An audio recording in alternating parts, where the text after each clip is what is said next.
नमस्कार मित्रांनो, आज देखील आपल्यासाठी महत्त्वाचा असा भूमितीचे काही कन्सेप्ट घेऊन आलेलो आहे, ज्याचं नाव आहे क्वाड्रिलॅटरल, चौकोन.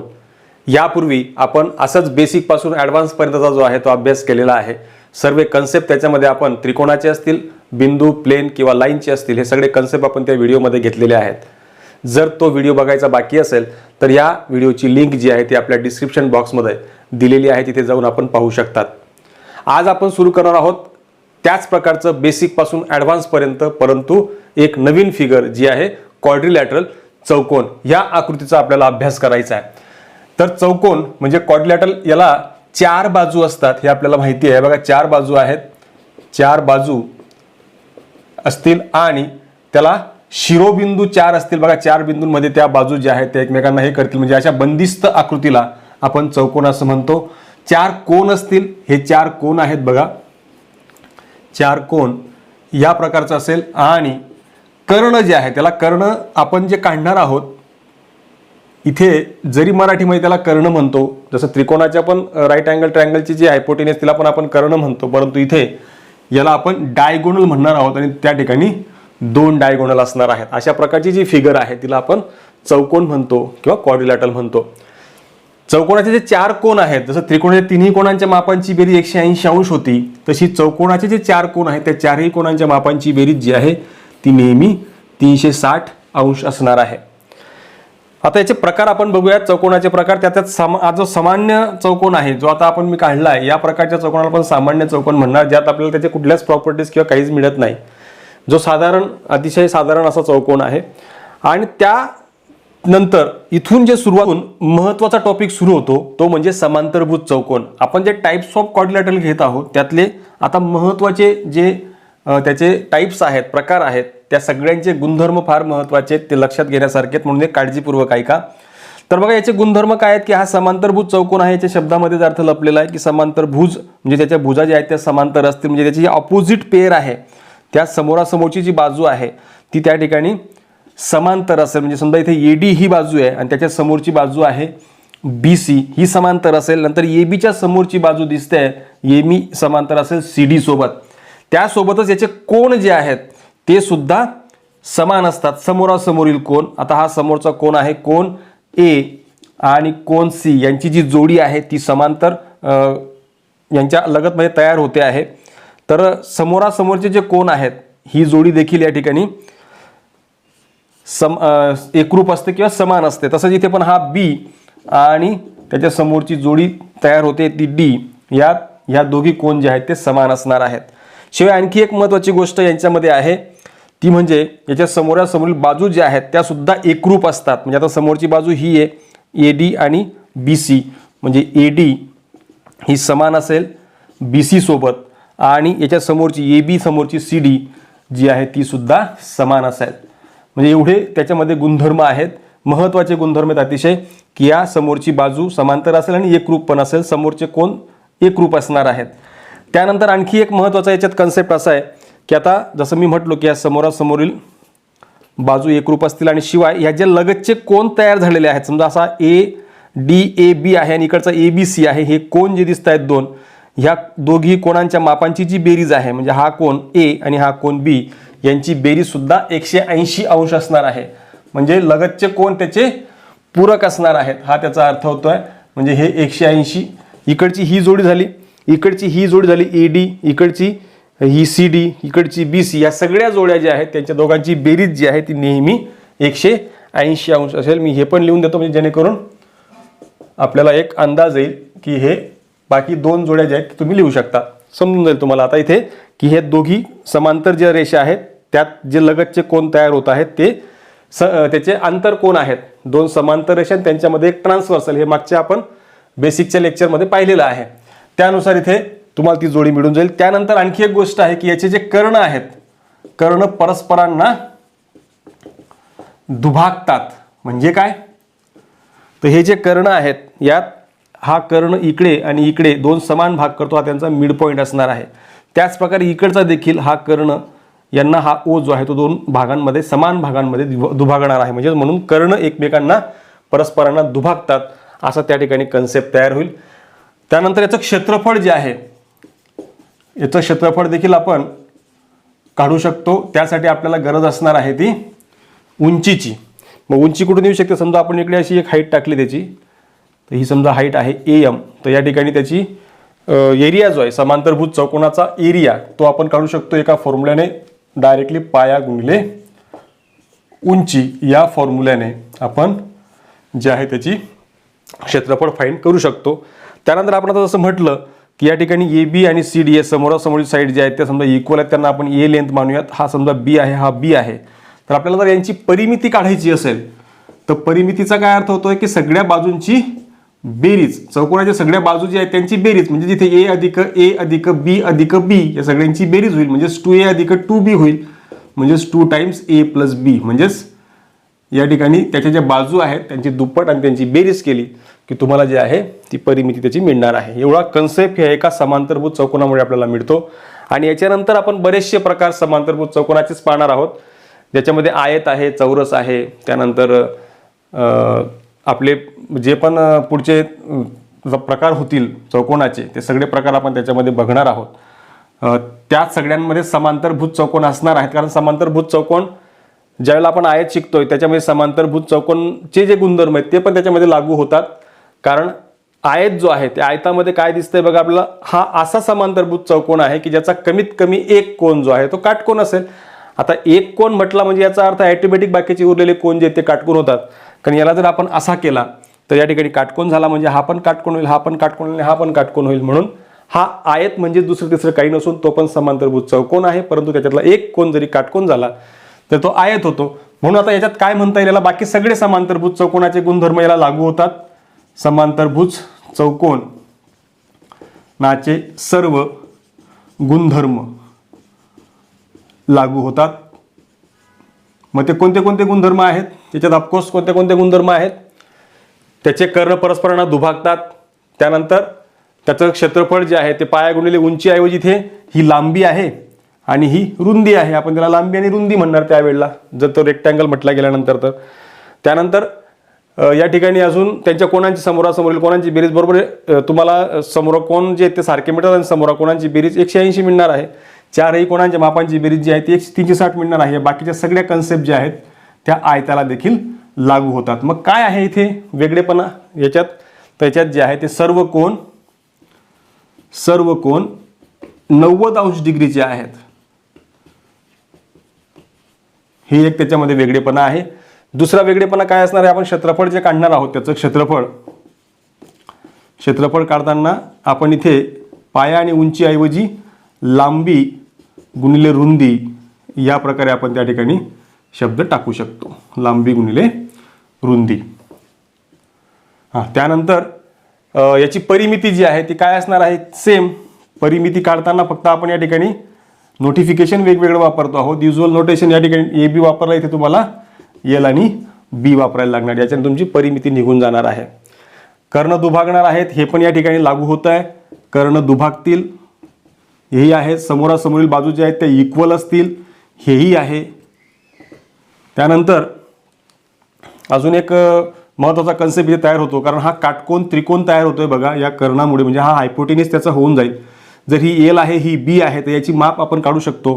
म्हणजे इथे कर्णाची लांबी जी आहे ती देखील आपल्याला काढता येणार आहे. इथे कर्णाची लांबी तुम्हाला मिळते आहे, म्हणजे समजा AC आपल्याला काढायचं असेल तर पायथागोरस थेरम जर या ठिकाणी आपण अप्लाय केला तर या ठिकाणी वर्गमुळात L वर्ग अधिक B वर्ग या साह्याने तुम्ही डायरेक्ट कर्णाची लांबी जी आहे, जर तुमच्याकडे L आणि B दिला असेल तर तुम्ही कर्णाची लांबी जी आहे ती या ठिकाणी काढू शकतात. वरून कर्णांची जी लांबी आहे इथे ती इक्वल असणार आहे.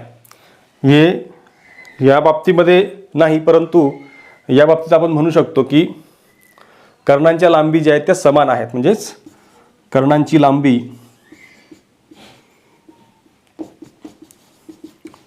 देखील या ठिकाणी समान असेल. एवढा वेगळेपणा फक्त तुम्हाला हा आयतामध्ये मिळतोय. बाकी समांतरभुज चौकोनाचे सगळे कन्सेप्ट त्याला लागू होतात. पुढचा प्रकार पाहूयात, समभुज चौकोन, म्हणजेच त्याला आपण इंग्रजीमध्ये रोम्बस म्हणतो. आता हा समभुज चौकोनाच्या काय प्रॉपर्टीज आहेत बघूयात. त्याच्या बाजू समान असतील तो आहे समांतरभुज चौकोन. समांतरभुज चौकोनाचेच प्रकार आहेत हे. समांतरभुज चौकोनामध्ये ज्याच्या बाजू समान आहेत असा समांतरभुज चौकोन म्हणजेच समभुज चौकोन असा होतो. समभुज म्हणजे मग त्याच्या सगळ्या बाजू ज्या आहेत त्या समान असतील. समजा आपण त्यांना ए जरी मानलं, इथे सगळ्या बाजू समान असतील. शिवाय समोरील कोन समान असतात, त्याचे समोरचे जे कोन आहेत हे दोघी कोन जे आहेत यांची जोडी जी आहे ती समान असणार आहे. कर्ण परस्परांचे लंब दुभाजक असतात. आता बघा, हे लंब तर आहेतच, वरून ते दुभागतात देखील, म्हणजे लंब आहेत आणि दुभाजक पण आहेत, म्हणजे काटकोनामध्ये छेदतात एकमेकांना. म्हणून ही जी या ठिकाणी हा ओ जो पॉईंट दिसतोय, या ठिकाणी प्रत्येक ठिकाणी हा काटकोन तयार होणार आहे, म्हणजे हे काटकोन त्रिकोण तयार होतील. त्यानंतर कर्ण कोणांचे दुभाजक असतात. कर्ण जे आहेत, आता हे कर्ण दिसतात एसी आणि कर्ण बीडी, ह्या कोणाचे समान दोन भाग करतो. नंतर हा कर्ण जो आहे तो ह्या दोघी कोणांचे समान दोन भाग करतोय, म्हणजे हे कर्ण जे आहेत हे समोरासमोर कोणांचे दुभाजकाचं पण काम करतात. हा त्याची एक प्रॉपर्टी आहे. नंतर याचं क्षेत्रफळ काढायचं असेल तर ते 1/2 गुणिले दोन्ही कर्णांचा गुणाकार घ्यावा लागेल. दोघी कर्णांचा गुणाकार म्हणजेच काय, 1/2 गुणिले इथे कर्ण जे आहेत तो आहे एसी आणि गुणिले बीडी. आता बऱ्याचदा अशा प्रकारचे प्रश्न जे आहेत ते स्पर्धा प्रश्न विचारले जातात. तुम्हाला त्याचं क्षेत्रफळ काढायचं असेल तर कर्णांची जर लांबी आपल्याला दिलेली असेल तर आपण त्यांचा गुणाकार भागिले 2 केलं की तुम्हाला डायरेक्टली क्षेत्रफळ काढायला मिळतं. आणि परिमितीचा अर्थ आपल्याला माहितीच आहे की सगळ्या बाजूंची बेरीज आपण करतो, म्हणजे 4 वेळा ए आहेत म्हणून 4 टाइम बाजू या ठिकाणी येईल, म्हणजे याचा काय अर्थ झाला 4a, हे त्याचं काय असणार आहे परिमिती. पुढचा प्रकार आहे चौरस, स्क्वेअर. हा चौरस देखील समांतरभुज चौकोनाचाच प्रकार आहे. याच्यामध्ये काय आहे की बाजू समान आहेतच, शिवाय प्रत्येक कोन काटकोन आहे, म्हणजेच समभुज चौकोनच आहे तो, परंतु असा समभुज चौकोन ज्याचा प्रत्येक कोन काटकोन आहे, 90 अंशाचा आहे. म्हणजेच हे सगळे प्रकार समांतरभुज चौकोनाचे आहेत. त्यात आणखी वरून हा समभुज चौकोनाचा प्रकार झाला. म्हणजेच प्रत्येक समांतरभुज चौकोन हा समभुज चौकोन असेलच असं नाही, परंतु प्रत्येक चौरस जो आहे तो तुम्हाला ऑलवेज समभुज चौकोन आहे मिळणार आहे. म्हणजे हा समभुज चौकोन आहे, परंतु हा चौरस नाही. हा चौरस नाही, परंतु हा समभुज चौकोन आहे. मग याच्यात कर्णांची लांबी समान असणार आहे. कर्णांची जी लांबी आहे यात वेगळा गुणधर्म काय आहे तर त्याचे कर्ण जे आहेत ते समान लांबीचे आहेत. कर्ण परस्परांचे लंब दुभाजक पण असतात, लंब पण असतात आणि दुभाजक पण आहेत. सोबत याच्या सगळ्या बाजू सारख्या आहेतच, या ठिकाणी काटकोन आहेच. हे सगळ्या ज्या दुभागलेले भाग आहेत हे सगळे सारखे असणार आहेत, म्हणजे हे जे भाग आहेत हे सगळे इक्वल असणार आहेत. चारही जे तुकडे तयार झाले हे इक्वल असतील ह्या गुणधर्मानुसार. कर्ण कोणांचे दुभाजक असतात आणि शिवाय इथे दुभाजक असतील, म्हणजे या ठिकाणी हा जर 90चा कोन आहे तर हे 45-45चे कोन तयार होतील. हे सगळे कोन जे आहेत ते 45 डिग्रीचे तयार होतील, दुभाजक आहेत म्हणून. नंतर क्षेत्रफळ तर आपल्याला माहिती आहे की त्याचं बाजूचा वर्ग लांबी गुणिले रुंदी, आपण जसं रेक्टँगल पाहिलं, कारण हा रेक्टँगल पण आहे, हा रेक्टँगल देखील आहे. म्हणजे रेक्टँगलचे जसं आपण बाजू गुणिले लांबी गुणिले रुंदी घेतोय, म्हणजे लेंथ इंटू ब्रीथ, तसं इथे ए इंटू ए केला तुम्हाला ए स्क्वेअर मिळतो. म्हणजे याचा अर्थ या ठिकाणी बाजूचा वर्ग हे त्याचं क्षेत्रफळ मिळणार आहे. त्याची परिमिती पण आपल्याला त्याच प्रकारे काढता येईल. चारही बाजूंची बेरीज केली की तुम्हाला 4 बाजू म्हणजेच 4a ही जी आहे त्याची परिमिती आपल्याला काढता येईल. नंतर कर्णांची लांबी पण आपल्याला चौरसाची काढता येते. चौरसाची कर्णाची लांबी जी आहे तिचं काढायचं असेल तर आपण या ठिकाणी हा काटकोन त्रिकोण तयार झाला. जसं आपण रेक्टँगलमध्ये पाहिलं की पायथागोरस थेरम जर या ठिकाणी आपण अप्लाय केला तर पायथागोरस थेरमनुसार या ठिकाणी तुम्हाला AC स्क्वेअर जो आहे म्हणजे हा हायपोटेनियस झाला तर त्यात तुम्हाला AB square plus BC square असं मिळेल. आणि मग इथे इक्वल टू सिम्प्लिफाय केलं, AB म्हणजेच हा A आहे, A square plus A square येईल, हा 2A स्क्वेअर होईल. आणि याचं जर स्क्वेअर रूट काढलं तर हा स्क्वेअर रूट ऑफ 2 हा A मिळेल. म्हणजेच तुम्हाला त्या कर्णाची जी लांबी आहे ती मिळणार आहे वर्गमुळात 2 गुणिले A. या प्रकारे आपण त्याची कर्णाची लांबी सुद्धा डायरेक्टली फॉर्म्युल्याने काढू शकतो. पुढचं पाहूयात पतंग, काईट. या पतंगाचा आकाराचा दिसतोय, परंतु याचे पण काही गुणधर्म आहेत. तर यात गुणधर्म काय आहेत बघायचे. आता ह्या ज्या बाजू आहेत त्याच्या लगतच्या लागून येणाऱ्या ज्या बाजू असतात, म्हणजे आता AB आणि AD, या ठिकाणी AB आणि AD ह्या लगतच्या बाजू आहेत आणि इकडच्या लगतच्या बाजू ज्या आहेत ते BC आणि CD ह्या जर इक्वल असतील, म्हणजेच या दोघी लगतच्या बाजू जर इक्वल असतील तर आपण याला पतंग किंवा काईट असं म्हणतो. म्हणजेच लगतच्या बाजूंची जोड्या समान असतात त्यावेळेला आपण त्याला जे आहे ते काईट असं म्हणतो किंवा पतंग असं म्हणतो. तर समोरील कोणांची एक जोडी सुद्धा त्याची समान असली पाहिजे. आता बघा एक जोडी जी आहे हे दोन कोण तर समान येणार नाहीत, ही एक जोडी दिसते की ही एक जोडी याची समान आहे, अशी समान असेल त्याचे हे गुणधर्म आहेत. आणि एक कर्ण दुसऱ्या कर्णाला लंब दुभाजक असतो, म्हणजे एकच कर्ण जो आहे तो एकाला दुभागतो. आता असं होत नाही की दोघी लंब दुभाजक नसतात, फक्त हा एक कर्ण जो आहे तो ह्या बाजूला दुभागतोय, म्हणजे ही जी बाजू आहे ह्या इक्वल असणार आहेत. इथे हा त्याचा मिड पॉईंट असेल बीडीचा, बीडी हा जो कर्ण आहे त्याचा हा मिड पॉईंट असेल डायगोनलचा, ठीक आहे. म्हणजे याचा नाही होणार, हा जो दिसतोय ओसी आणि एओ हे नाही होणार सारखे, एक कुठला तरी कर्ण जो आहे तो दुभागला जाईल आणि लंब पण असेल. हा त्याचा अर्थ होतोय. म्हणजे या ठिकाणी बीओ ह्या फिगरसाठी हे कन्सेप्ट आहेत, A B equal to AD, B C equal to C D आणि बीओ इक्वल टू ओडी. याचं क्षेत्रफळ देखील काढण्याचं सूत्र आहे 1/2 गुणिले कर्णांचा गुणाकार इथे करायचा आहे. म्हणजे कर्णांचा गुणाकार म्हणजे कोणाचा गुणाकार, आपण हे बघा इथे बी डी आणि ए सी यांचा गुणाकार केला की आपल्याला त्याचं क्षेत्रफळ मिळेल. परिमिती काढण्यासाठी समजा आता मी जसं म्हटलो की या लगतच्या बाजू इक्वल आहे, म्हणजे हा समजा ए मांडला, हा ए मांडला, हा बी, तर या ठिकाणी परिमिती जी आहे 2 कंसात ए अधिक बी या सूत्राने आपल्याला त्याची परिमिती जी आहे ती काढता येणार आहे. पुढचा आहे समलंब चौकोन. हा ट्रॅपेझियम जो आहे हा असाच असेल असं नाही, फक्त एक जोडी त्याची जी आहे ती समांतर असली पाहिजे. ह्या इकडची जोडी इक्वल असेल असं नाहीये, परंतु ती अशी राहू शकते इकडे. फक्त मिनिमम एक जोडी जी आहे ती तुमची त्या ठिकाणी समलंब चौकोनसाठी गरजेची की समांतर असली पाहिजे. म्हणजेच काय, हा बघा आता इथे मी ए बी आणि सी डी जो आहे या फिगरमध्ये ए बी आणि सी डी जे ते समांतर दाखवलेले आहेत. म्हणजे बाजूंची एक जोडी जरी त्या ठिकाणी समांतर असेल तरी आपण त्याला समलंब चौकोन म्हणणार. आणि त्याची असमांतर बाजूंची जी आहे बघा, ते फार महत्त्वाचा थेरम आहे हा आपल्याला वापरला जातो. आणि हे जे पण आता या 3 कन्सेप्ट मी घेतले आहेत 6, 7 आणि 8, हे सगळ्यांवरती क्वेश्चन जे आहेत ते स्पर्धा परीक्षांना मोस्ट ऑफ वेळेला विचारले जातात. त्यात हा जो कन्सेप्ट असा बघा, असमांतर बाजूंच्या मध्यबिंदूंना, म्हणजे असमांतर बाजू या आहेत आणि त्यांचे जे मध्यबिंदू आहेत हे मध्यबिंदू त्यांना जोडणारा जो रेषाखंड आहे तो ह्या इतर 2 बाजूंना समांतर असतोच. म्हणजे यांचे मिड पॉईंट जे आहेत, आता याचा मिड पॉईंट याचा अर्थ असा होतो की यांचे मिड पॉईंट मी या ठिकाणी जोडले आणि या समांतर बाजू ही जी रेषा मी काढली रेषाखंड या दोघी बाजूंना समांतर असेलच. शिवाय याची जी लांबी आहे, म्हणजे हा समजा या ठिकाणी पी क्यू असेल तर पी क्यूची जी लांबी आहे ती तुम्हाला या दोघींच्या बेरजेच्या हाफ मिळते. म्हणजे 2 समांतर बाजूंची बेरीज त्याला भागिले 2 केलं की तुम्हाला या ठिकाणी त्या ठिकाणी त्याची जी लांबी आहे पी क्यूची ती मिळून जाते. हा तो थेरम आहे, फार इम्पॉर्टंट थेरम आहे. याचं क्षेत्रफळ काढण्याचं सूत्र पण फार महत्त्वाचं आहे. हे सूत्र सुद्धा बऱ्याचदा या सूत्राचा वापर करून प्रश्न विचारले जातात. समांतरभुज चौकोन आहे, तर या ठिकाणी तुम्हाला एका उंचीची गरज भासते आणि समजा या ठिकाणी अशी उंची असेल तर या ठिकाणी जर या समलंब चौकोनाचं क्षेत्रफळ काढायचं असेल तर त्याचा फॉर्म्युला आहे 1/2 गुणिले समांतर बाजूंची बेरीज, म्हणजे या ए बी अधिक सी डी आणि त्याला गुणिले उंची समजा बी एम आहे. या फॉर्म्युल्याच्या सहाय्याने या समलंब चौकोनाचे क्षेत्रफळ जिथे काढता येतं. बाकी परिमिती आपल्याला माहितीच आहे की चारही बाजूंची आपण त्या ठिकाणी बेरीज करतो.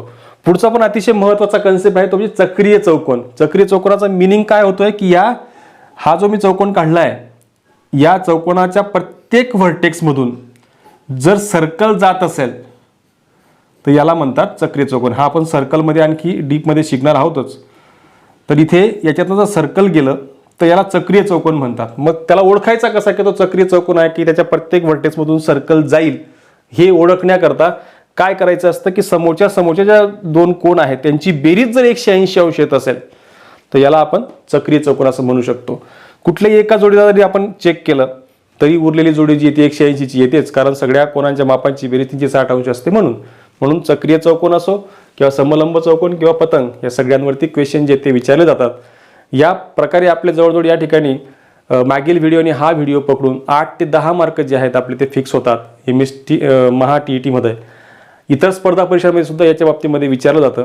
तर आपण आता याच ठिकाणी थांबूयात. काही प्रश्न असतील तर तुम्ही कमेंट्स करू शकतात. यानंतर आपण एक नवीन टॉपिकवरती पुढील व्हिडिओ जे आहे ते बनवणार आहोत.